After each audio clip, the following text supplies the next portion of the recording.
Hello and welcome to Unrecognised Heroes, the official podcast brought to you by the National AI and Cyber Awards. This is the podcast where we dive into the latest innovations, challenges, and success stories in the world of cybersecurity. I'm your host, Ellie, and today I'm joined by somebody who went from being a charming bear all the way through to chasing pirates off the coast of Somalia. Rob Black's career is anything but ordinary. Rob, welcome to the podcast. Hi there, Ellie. It's great to be here and looking forward to catching up. I'm really pleased to have you here, Rob. I know we've known each other for a little while now, and I've heard all sorts of stories which I'm excited to dive into on this podcast episode. I'm But not sure if all of them are publishable, though. That's the question, to be honest. I'll keep it PG. I have to start here. So, supermarket promotions to national security. That's not a sentence I think I'll say again or say often, but can you walk us through your journey and how exactly one becomes a pirate hunting cyber expert? One thing I think is clear, it wasn't planned. Let's put it like that. But what's been really interesting is the skills I've picked up along the way. So I kind of look back to some of the skills I learned doing promotions in supermarkets and sort of very initial frontline sales, and look at those skills in terms of influencing people, engaging people, and can see them playing out in some of the work I've done in cyber, and certainly some of the work I now do in cyber, where I'm building communities, engaging people across different levels. So I think for me, what's really interesting is that although the path might not have been um, scripted or traditional, a lot of the skills are repeating and coming through. So yeah, so I was very lucky, and well, I started off doing a law degree at university, but I clearly wasn't a very clever lawyer because I didn't want to work long hours in an office earning lots of money. So I joined the civil service where I worked long hours in office but didn't earn much money instead. But I had a lot of fun. And I spent my summers at university doing a range of different jobs, and one of which was sort of doing being one of those annoying promotions persons that was handing out leaflets or shouting 50p off this, and it was amazing to see the impact that had on the product that you were selling as well. So, yeah, learned a lot of skills that way. Then transitioned after university into DSTL, a part of the MOD that focuses on the R&D side of the house, and I was a strategic analyst. So I basically spent my time thinking about how we could fight wars better and how we could improve our approaches to some of the kind of the complex challenges we were facing in the UK. And I got deployed on a range of different projects, and each of them was fascinating, and that was what I was really lucky about. Most of the work, or every project I did, I think was really interesting. I worked on Olympic security when we won the bid. How do we think about the strategic risks affecting the Olympics? 5, 6 years before we had the Olympics, I worked on the roadside bombs in Afghanistan and looking at how they were evolving. I chased some pirates off Somalia, which I signed up for, thinking it was going to be a little bit like the Pirates of the Caribbean, some swashbuckling adventures with lots of rum cocktails. And I actually got deployed out to the Middle East, went to work in the US headquarters or the coalition headquarters, which was based in US headquarters in Bahrain. And I actually went out in May and I came back in December, and I had more of a suntan when I went out to the Middle East in May than I did when I came back. So my swashbuckling adventures were mainly on Excel and briefing the decision makers in the coalition as to where to position some of the ships in the off the coast of Somalia to kind of provide a protection capability for the commercial assets and ships sailing through. So yeah, it was really interesting. It was a time there was lots of piracy. Captain Phillips had just come out on TV, so or on the film, so everyone thought we were sort of saving the day there. It was a really interesting transnational problem. Really, it was yeah, a real kind of mix of coalitions, different nations represented in the coalition. It was a real challenge in thinking about how do you address the problems, working with industry as well. So it was a really multi-stakeholder environment, which I guess is very similar with cyber as well. So yeah, good Gosh, fun. that's such a varied and kind of rich career, isn't it, today? And nothing, like you said at the beginning, nothing linear. It's all, Yeah. yeah, wow. Not many people can say that they've done those things, I guess. No, I mean, I guess that, yeah, it feels a bit surreal saying it. I say it wasn't planned. To have ended up working in the national security side of the house and working for the government, doing things like that was really interesting as well. And the work I do now is really interesting. So I have to pinch myself to actually think this is the job I've ended up doing, or this is the world I've been working in. It's been great. So yeah. That's wonderful. And now I have to ask, from reading your bio as prep for this episode, there's a story about you getting told off by an MI5 security individual for unscrewing a flip chart. That's Well, very specific. What's that yeah. Well, I mean. So I guess I better explain it a little bit here now. So I was running some workshops inside MI5, and I have a very proactive and can-do attitude. So sometimes when you turn up to a room and you need to run the workshop with flip charts and there's not enough flip charts, you need to be slightly innovative and can-do with what you've got and the resources you've got. So I noticed in the room next door that was empty, there was a spare flip chart and the room wasn't being used and so on and so forth. And I thought, well, we need a flip chart. Why don't I go and borrow that flip chart? As I think anyone in any office would do. Really, unbeknownst to me, not being a regular of MI5, they have an issue with people stealing their flip charts because their flip charts were chained to the ground. So as I went to remove the flip chart, I was rather frustrated when I noticed it was chained to the ground. So nothing better to do than to get down on your hands and knees and to start unscrewing the flip chart so that we could borrow it to take to the room next door. And I don't know if this is MI5 surveillance capability or just pure coincidence, but as I was doing that, in walked a security guard checking the room to discover me on my hands and knees unscrewing the flip chart. To which point he said, "There's a reason they're chained to the ground. I think you should best leave it there." So that was my brush with security at MI5. Clearly, I was never destined to be a great intelligence officer for the UK government. But yeah, at least if nothing else, I have got I have experience of trying to steal. Not that I was even trying to steal it from MI5. I was trying to steal it from one room to the next, just to run a workshop. But that will teach me. So yeah. Rather you than me, I think. That sounds a bit terrifying. Well, I did wonder what was going to happen, but thankfully he just made sure I left the room and let me crack on. So yeah. So. Oh, brilliant. I also spent my morning on YouTube listening to a bit of Billy Joel. Does that ring any bells to you at all about him? There's a few of my colleagues from my previous career who would probably be twitching and shuddering at this point. But yeah, there was a particular. Also, I'm a big fan of Billy Joel's "We Didn't Start the Fire." I think it's a Yeah, great tune, and it's a great way to capture that snapshot of history, a very prominent time. You know, the collapse of the Soviet Union, and what better way to capture such historical developments than in song? Um, so during my time at DSTL, I clearly needed to get out a bit more, but it was the end of year, and my team had worked quite hard, and we were having an end of year review across the different teams in the group, and I was just about to move on to a different role in a different group. So this was an opportunity, a little bit of an end of year review, but a bit of a farewell to the team. And I'd been with this team probably I've been within this group for probably, God, 12 years, and it had felt my home. So I was sad to leave. I'm sure a few of them were pleased that I was leaving, but that's another matter.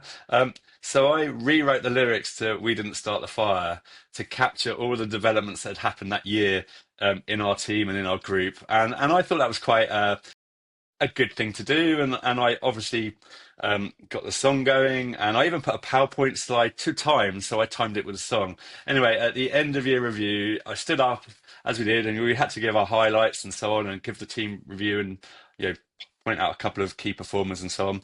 And I then concluded by starting bringing in the or telling speakers on, playing Billy Joel's "We Didn't Start the Fire," I love and setting this PowerPoint off, to which I started singing, um, looking out of a sea. I think it was about 40 or 50 faces looking at me as if I had gone absolutely crazy. And at that point, I was committed. And you only realise then how many verses Billy Joel has, and "We Didn't Start the Fire," and how long it takes to sing when you've got a sea of what I would have classed as friends and colleagues looking up back at me, wishing that they had never met me before, and wishing that the ground was swallowing them up, let alone the fact that I was there, standing there, completely embarrassed, singing the tune by myself. And even when I encouraged them to sing the chorus, which is, well known and everyone can do that, they just looked at me in utter disbelief. And then I had to start the second verse, and then again the third verse, and so on and so on. So it was probably one of the most painful musical experiences anyone has ever experienced. I'm quite proud of it. My group leader at the time actually refers to it as Rob's Tom Cruise on Oprah moment, and I think at that point she probably got in touch with the employee assistance program and the mental health team at work to make sure everything was all right with me, to be honest. But yeah, it was a highlight, but it's slightly awkward on if nothing else. So yeah.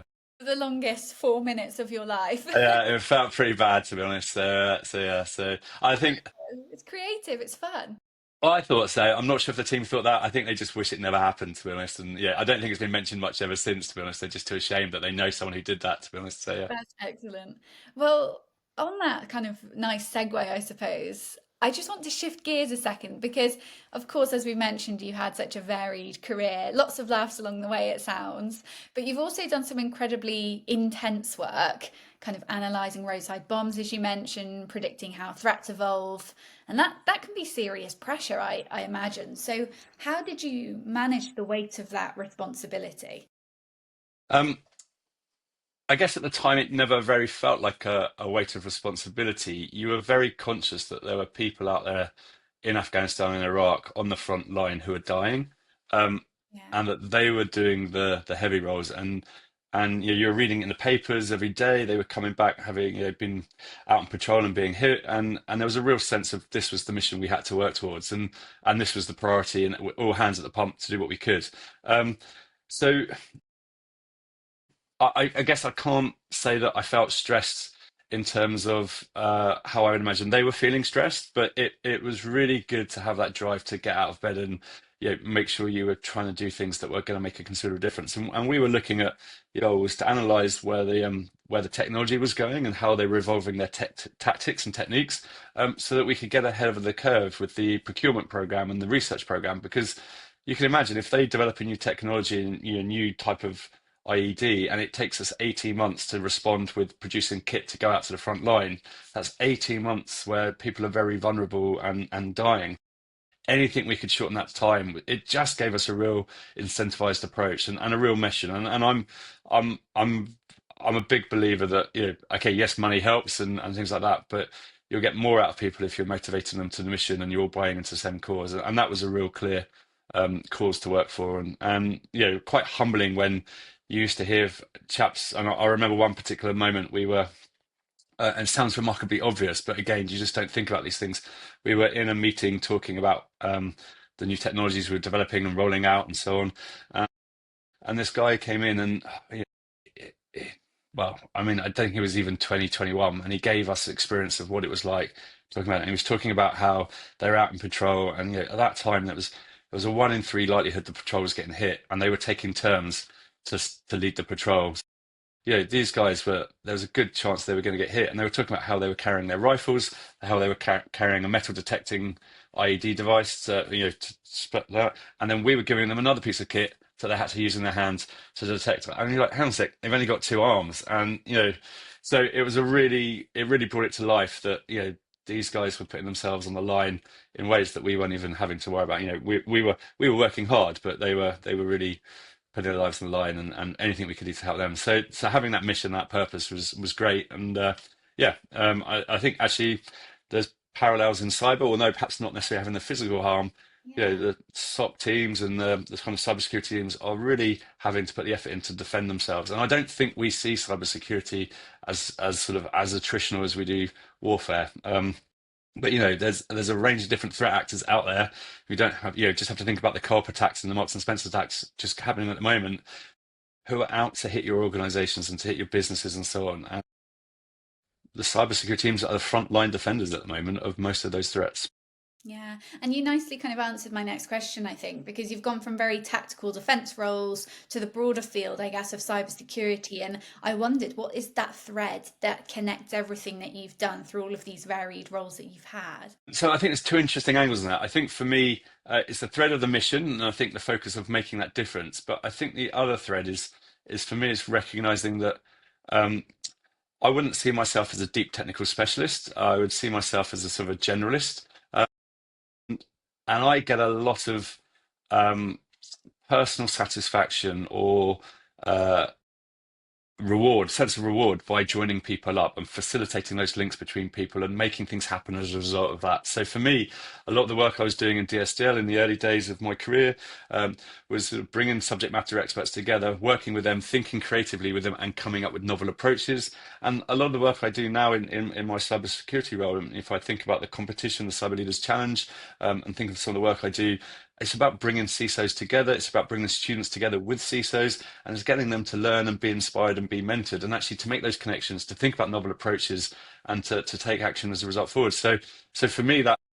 that's the thing that motivates me, that facilitating those connections, bringing communities together, creating communities, engaging people. And so two different layers, as I think, in that, in terms of both the mission and the sort of the consistency of the skill sets and approaches being used as well. Yeah, absolutely. And of course, you've worked across academia, cyber leadership, defense. And how do you think that those experiences have shaped the way that you lead today, whether that's teams or students or, various groups of people? 'Cause I guess it's really interesting because immediately I don't see myself as a leader, which is a strange, so I kind of cringe at that. So, but I guess I think I fundamentally work by being part of a team and wanting to bring the best out of people. So if I can enable people, then that's the great answer, really.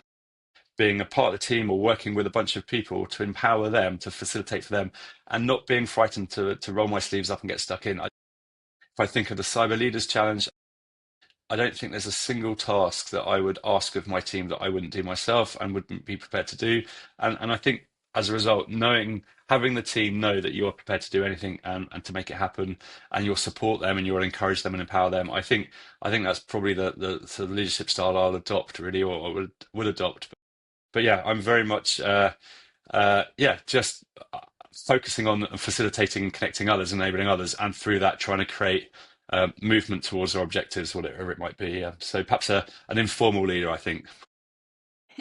I think that leads us really nicely to talking about yourself as Cyber Citizen of the Year, because that kind of skill set that you very modestly talk about, of being this great connector that you are, you of course went on to win the National Cyber Award for Cyber Citizen of the Year last year. So what was going through your mind when you found out you'd won, and was there this kind of sense of, oh, finally, which I can't imagine from you, how modest you are would be the case, but was it something else entirely?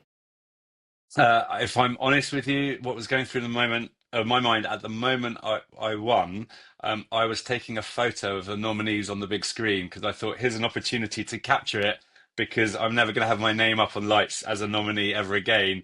And so, yeah, just celebrate the moment and enjoy the moment before it disappears. And then there was a sort of a grinding of the gears inside my head when I recognised my name had been called out and that I was then the winner. So I was more than slightly dismayed. In fact, Mary Haig, the global CISO of BA Systems, who presented the award to me, I've worked with Mary in a couple of guises, and she's been a big supporter of the Cyber Leaders Challenge.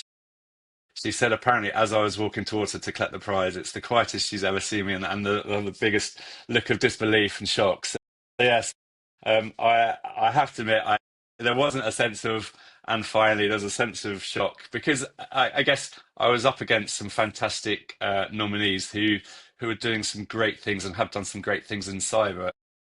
Um, I guess I struggle to compare myself to those individuals, particularly because they've enabled organizations to deal with some major cyber threats. And there is a lot of imposter syndrome in the industry, particularly when I'm not a deep technical specialist in cyber. I can't fix your computer, quite literally. I don't wear a hoodie and therefore I can't hack. And a lot of the narrative around the cyber industry is in that space. And what accreditations have you got? Are you able to do a pen test or whatever it might be? And that's not my background and that's not my strength. So I've battled with imposter syndrome quite a lot of my career anyway, but particularly in cyber. There was a real nice after the surprise and the shock had worn off. There was a real nice feeling of how wonderful that people have recognised that you don't have to be a deep technical specialist in cyber to be able to contribute. And I think that's one of the things that drives me with the Cyber Leaders Challenge is that I've had a sort of 15 years or so in cyber now, and I can't code. I can just about understand most of the technical jargon that people are talking about, but I'm not an expert. Um, but actually, I'm being recognised, and people are being recognised for enabling cyber in a variety of different ways. And for me, pushing the breadth of understanding of what we mean by cyber is really important, and that's at the heart of the Cyber Leaders Challenge. So um, to have an external recognition from a community that I value and work with a lot, and I'm proud to be part of, was absolutely fantastic and a real honour. And I say I'm very, very proud, if not slightly embarrassed, to have won it. So yeah. So. Oh, that's wonderful. And I as you can can see, it's there. So yeah. So. That's say, I just spied him on your shelf behind, which I know Well, he gets out on his travels a fair bit. he does. Well, one of my friends, I had him on the shelf in my lounge, this is in my lounge at home. And one of my friends was like, Rob, you've got to have him on the shelf so you're on your when you're doing your Zoom calls and your Teams calls. So and that was a fair point. I am very proud of him. He has been on his travels. He's slightly more battered than he was when he was awarded. I can only apologise for that. I have tried to look after him. The security teams at airports seem to have a dislike of him, or a real like for him, but he seems to get caught in every scanner I go through. So I don't know who I have to claim or charge the time to, but I seem to have spent a lot longer at airport security times as a result of carrying this trophy around. But he's been to the States a couple of times. He's been to Canada. He's been out to Europe. He's just come back from Asia.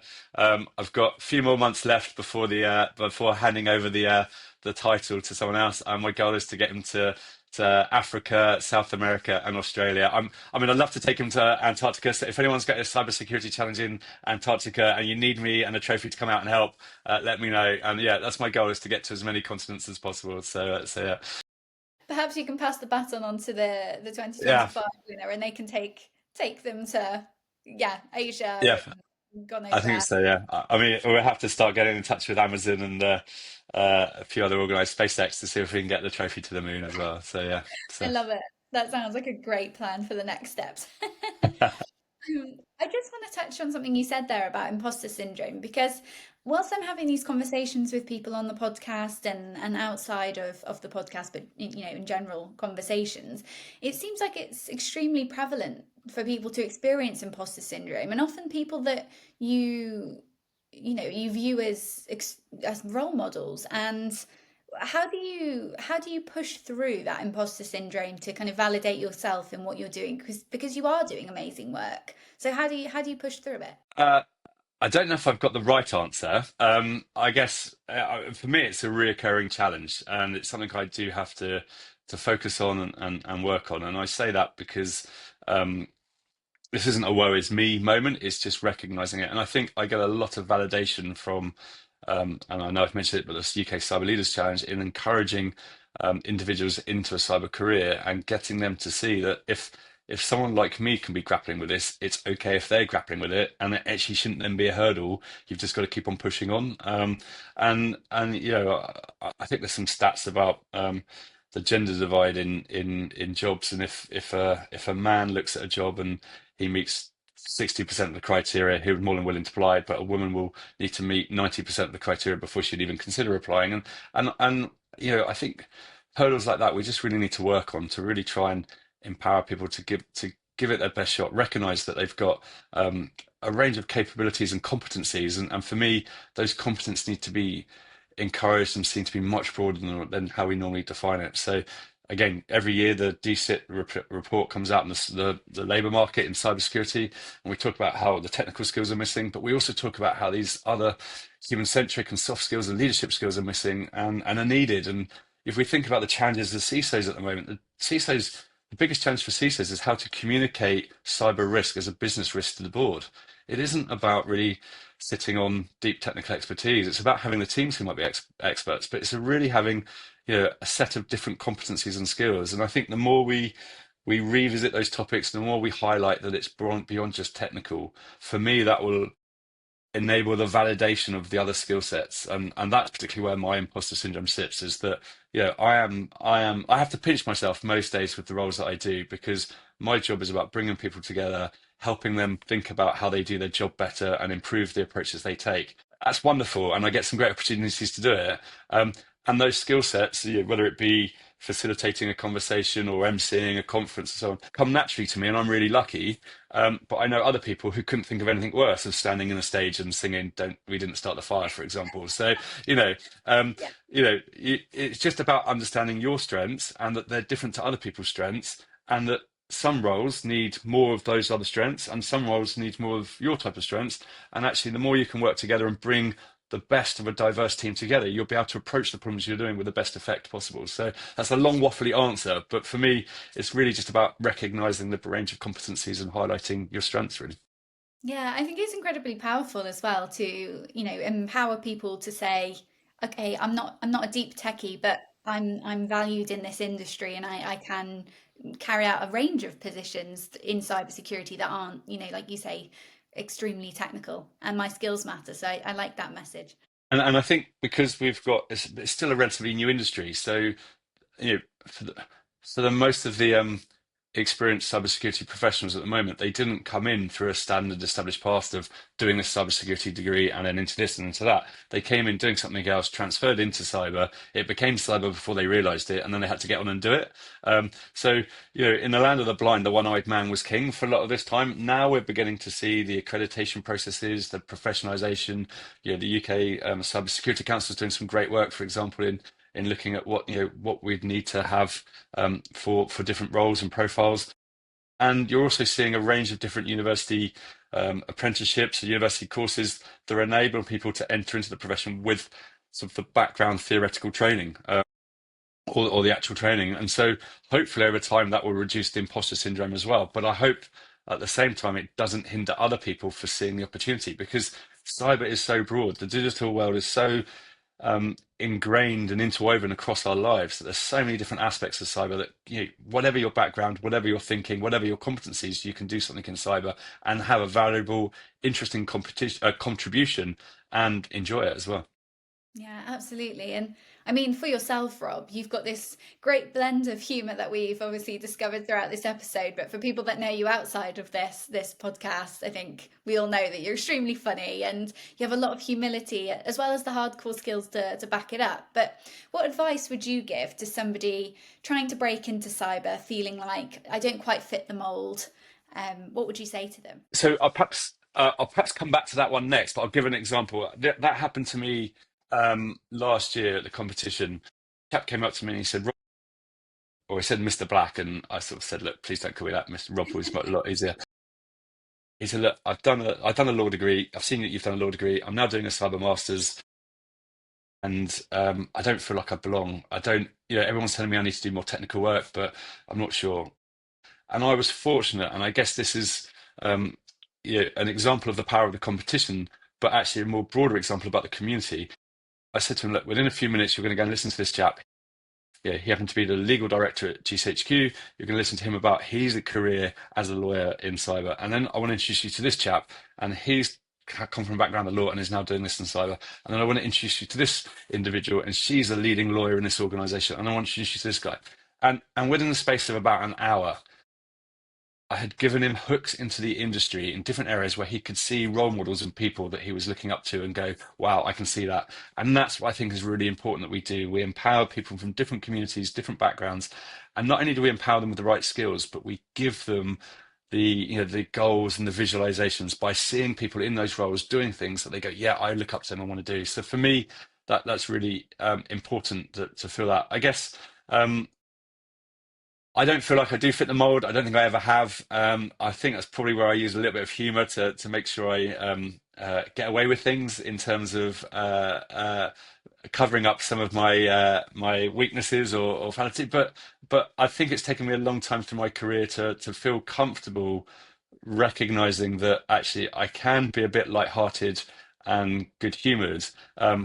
But I still mean business, and I still want to make an impact, and I want to do a difference. In fact, I am, very conscious of, again, very fortunate. A lot of my role involves a lot of socializing. I'm not one to drive the agenda of the kind of the hardcore.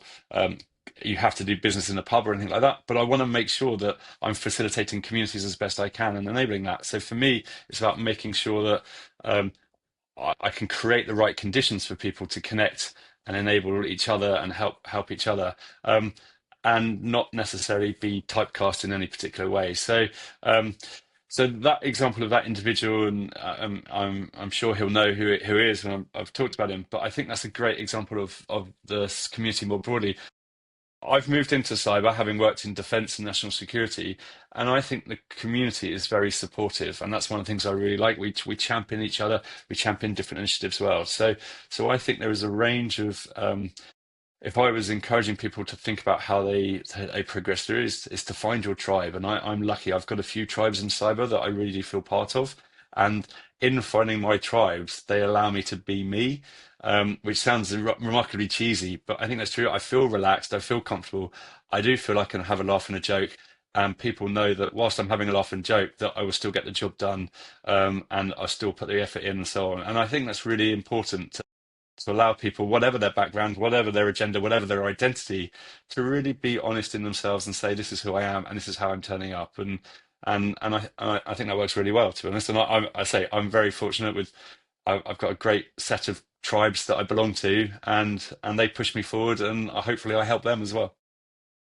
I love that piece of advice, just being unapologetically you and finding your people and showing up just as you are and being accepted and loved for it, which is really, There, really there are wholesome. there are well, it is, but there are moments when you're unapologetically you and you're singing "We Didn't Start the Fire" and everyone's looking at you in a really strange way that you do question it as well. So, but yeah, But you stay I true still to wouldn't take it yourself. back. Yeah, absolutely. You touched a little bit there, Rob, on the UK Cyber Leaders Challenge, and I'd love to just dive into that for a moment because for people that might not know what it is or have been involved in the past, can you tell us about it and what you do with the Cyber Leaders Challenge? So absolutely. Yeah, it's a passion project of mine.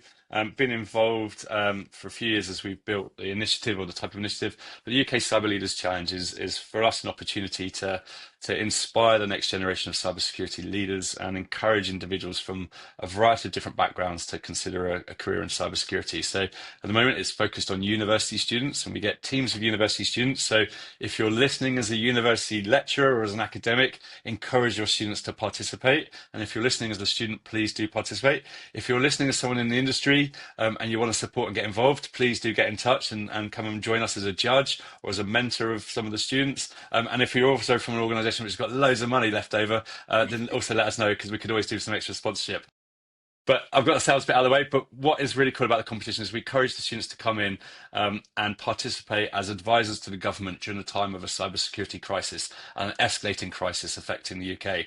And this is very much focused on getting the students to think about how they would respond to the incident. So it's about encouraging them to think beyond just the deep technical, but to think about the knock-on effects, the implications of what they're doing. So bringing in strategy, bringing in policy thinking, bringing in sort of broader incident response. And what we find is for students who are from a non-cyber background, it's an opportunity for us to bring them in and get them to see the breadth of opportunities that cyber can give them in terms of the types of thinking they need to do, and that their competencies from their other backgrounds are equally as relevant in cyber as they are elsewhere. So they're learning critical thinking, they're learning effective teamwork, they're learning effective briefing skills and communications, and they're absolutely critical in this role in cyber.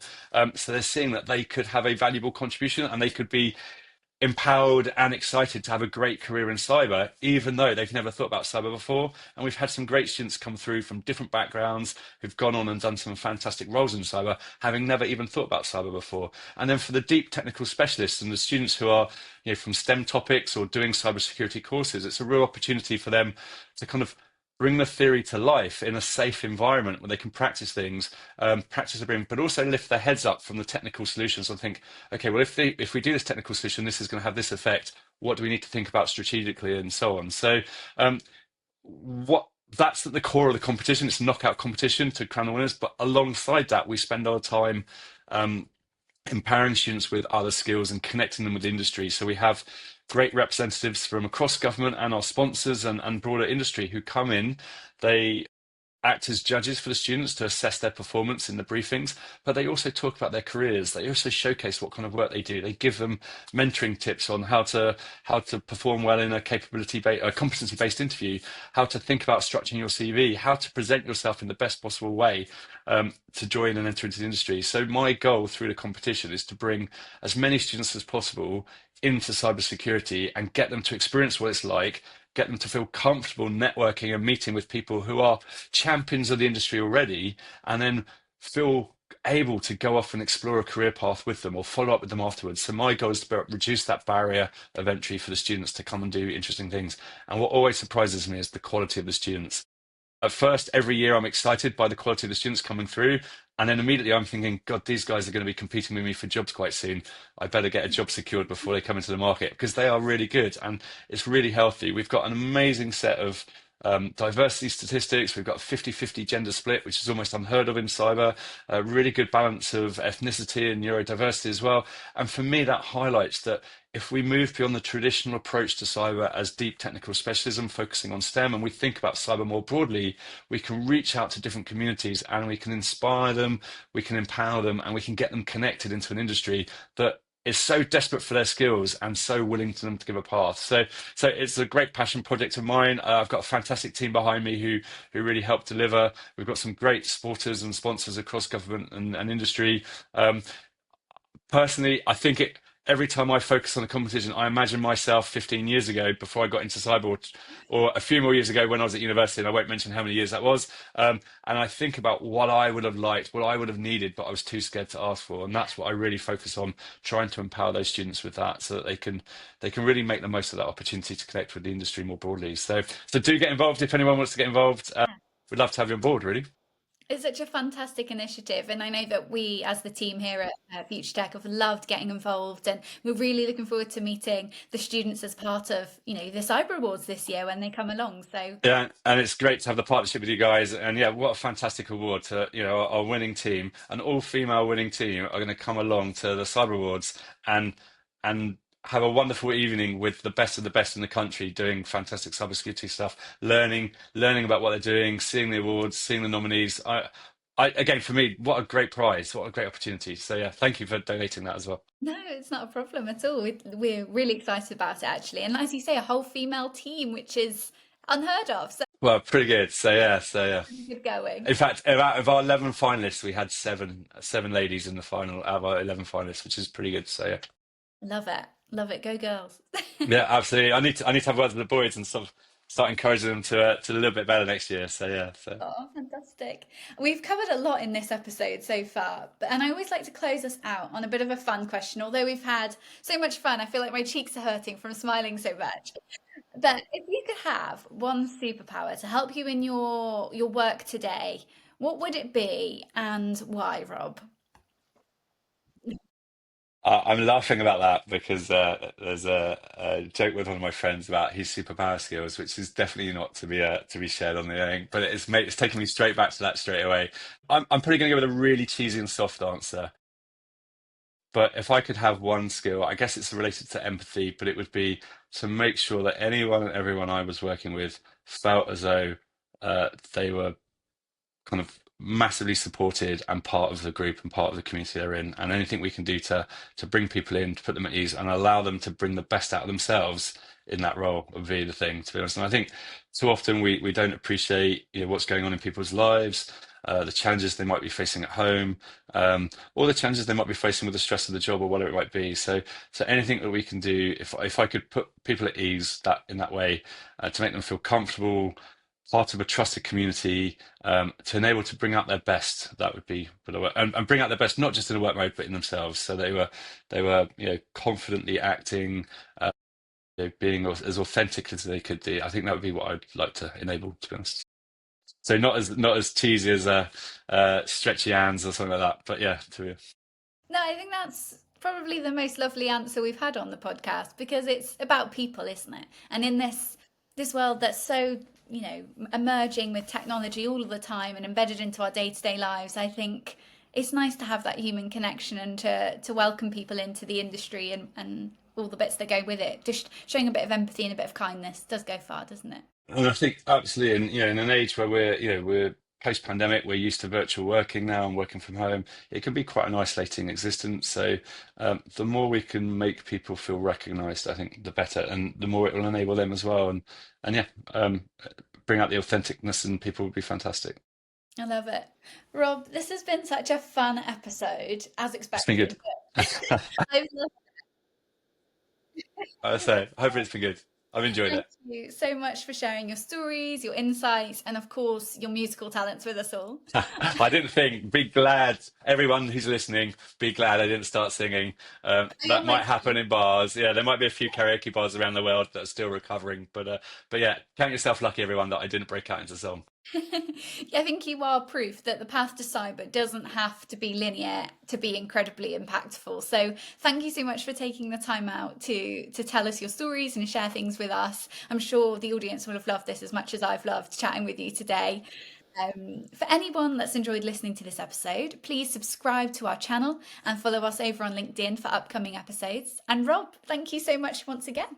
It's been an absolute pleasure. Thanks for all you do with the awards ceremony as well and awards progress. And yeah, very glad to be part of that community as well. So thank you very much. And a very honoured to be a winner of the Oh, Citizen of the Year as well. fantastic. Take care.